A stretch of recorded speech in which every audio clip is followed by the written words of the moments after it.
You could still go to your man's on 3B up the street, you know, 16th floor, and he gives you your bud inside of a aluminum can. Giving you your bud inside of a plastic baggie, or you can go and spend 65, 75, $80 on an eighth, and then you get in this nice, beautiful jar. You know, on TikTok, I'm not gonna show.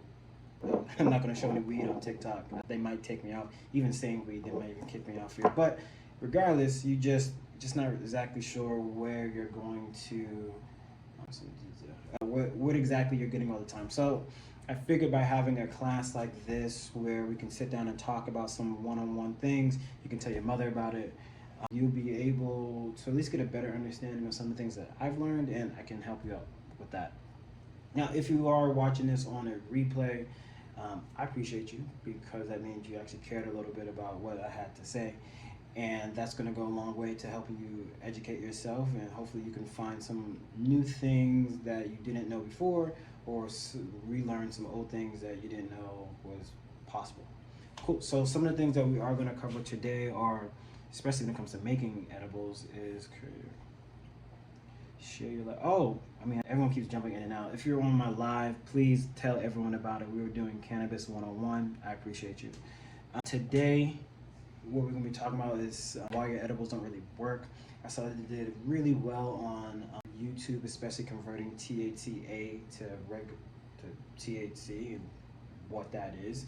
How to calculate your personal dosage. I do have a couple strains here, and they all have different THC percentage, so we will walk through the process of how you do that.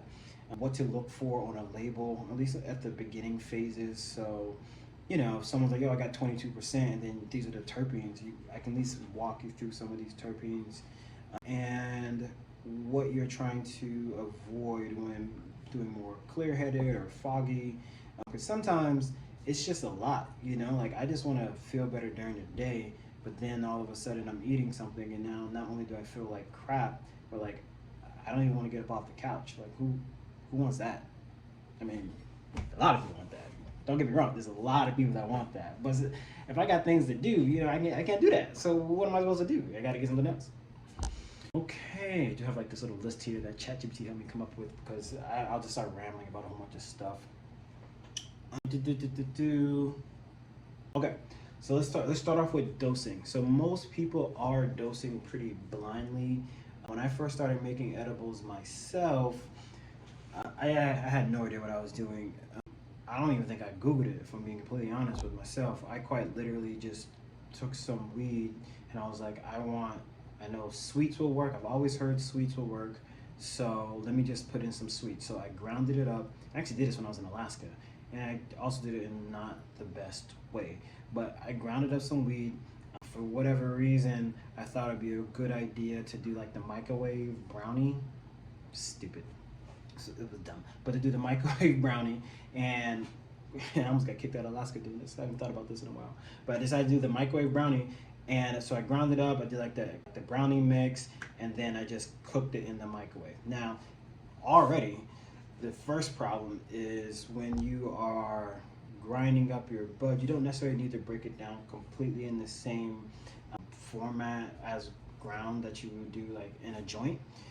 Just because if it's too ground up, it'll actually just dissipate, like when you're trying to activate this, right? So you could just use scissors or your hands, to be honest, because it's a lot easier to do.